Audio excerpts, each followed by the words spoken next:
ज़बरदस्त टॉपिक की जानिब। तो दोस्तों, जैसा कि आप देख रहे हैं, टॉपिक तो आपको पता ही होगा कि आज हम आपके लिए बहुत ही ज़बरदस्त टॉपिक लेके आए हैं और ख़ास तौर पर ये उन ख़वातीन के लिए है जो बच्चों को दूध पिलाती हैं और उनको दूध की कमी हो जाती है, वो बच्चों का दूध पूरा नहीं कर सकती हैं, बच्चे रोते हैं और आहिस्ता आहिस्ता वो दूध की कमी की वजह से उनकी जो जिसामत है वो कम पड़ना शुरू हो जाती है, उनके जिस्म की ग्रोथ रुक जाती है क्योंकि उनको खुराक नहीं मिलती और वो अपनी खुराक की कमी की वजह से उनका जो जिस्म है वो कमज़ोर होना शुरू हो जाता है। तो दोस्तों, सम टाइम ऐसे होता है कि औरतों को दूध तो आता है लेकिन उसमें पानी की मिक़दार ज़्यादा होती है और ख़ुराक की मिक़दार जो होती है वो बहुत कम होती है, जिसकी वजह से बच्चों के जिस्म की ग्रोथ में मसला आता है। ठीक है जी।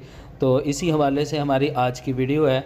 मैं आज अपना बहुत ही ज़बरदस्त और सिंपल सा नुस्खा आपके साथ शेयर करूंगा, जिसकी मदद से इंशाअल्लाह अल्लाह के हुक्म से औरतों में ये जो दूध की कमी का मसला है या ग़िज़ा की कमी का मसला है, ये इंशाअल्लाह हमारे इस नुस्खा की, हमारे इस टोटका की मदद से चंद ही दिनों में जो है ना मुकम्मल तौर पर ठीक हो जाता है। तो दोस्तों, टाइम को ज़ाया किए बिना बढ़ते हैं हमारे आज के नुस्खा की जानिब। तो नुस्खा आपकी आसानी के लिए आपकी स्क्रीन पर आ चुका है, इसको नोट फरमाएँ। इसमें सिर्फ 2 चीज़ें चाहिए होंगी और ये दोनों चीज़ें हमें पंसार स्टोर से बआसानी मिल जाएंगी और सस्ती तरीन चीज़ें हैं, ज़रा भी मुश्किल नहीं है, इसको आप आसानी के साथ लाकर बनाकर इस्तेमाल कर सकते हैं। तो दोस्तों, इसमें पहली जो चीज़ लिखी गई है वो है जी बदारी कंद। ये आपने लेना है 100 ग्राम, ठीक है जी। और दूसरी चीज़ जो इसमें हम ऐड करेंगे वो है जी कुज़ा मिश्री, और ये हम लेंगे 50 ग्राम। तो दोस्तों, ये दोनों चीज़ें आप पंसार स्टोर से ले आएँ, इनको आप लाकर साफ़ कर लें तो आपका नुस्खा जो है ये मुकम्मल हो जाएगा। तो इसी बात के साथ बढ़ते हैं नुस्खा बनाने की तरकीब की जानिब के। इस नुस्खा को हम तैयार कैसे करेंगे।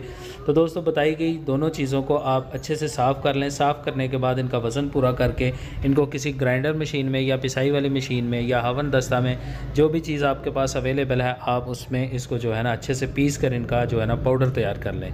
तो जब इसका पाउडर तैयार कर लें तो आप इसको एक दफ़ा स्ट्रेन कर लें, छान लें, ताकि इसका जो मोटे ज़र्रात हों वो अलग हो जाएं और आपका जो सफ़ूफ है वो अलग हो जाए। और आप इस सफ़ूफ को किसी जार में, किसी डिब्बा में महफूज कर लें तो आपकी जो मेडिसिन है ये मुकम्मल तौर पर तैयार हो जाएगी। तो दोस्तों, इसी बात के साथ बढ़ते हैं इसके तरीक़ा इस्तेमाल की जानिब कि हम इसको इस्तेमाल कैसे करेंगे। तो दोस्तों, ये मेडिसिन हम दिन में 2 टाइम इस्तेमाल करेंगे, यानी कि सुबह और शाम। खाने से पहले इस्तेमाल कर लें या बाद में इस्तेमाल कर लें, इसमें कोई भी किसी किस्म की ममानत नहीं है, आप किसी भी टाइम इसको इस्तेमाल कर सकते हैं। और इसको आपने लेना है दूध के साथ और इसकी मिकदार खुराक होगी छोटी चम्मच, ठीक है जी। खाने वाली छोटी चम्मच जो हम इस्तेमाल करते हैं वो हम सुबह भी लेंगे और शाम को भी लेंगे। ये 2 टाइम आप नुस्खा चंद दिन तक इस्तेमाल करें। इंशाअल्लाह अल्लाह के हुक्म से आपके ये दूध की कमी और ग़िज़ा की कमी का मसला जो है ये अल्लाह के हुक्म से मुकम्मल तौर पर ठीक हो जाएगा।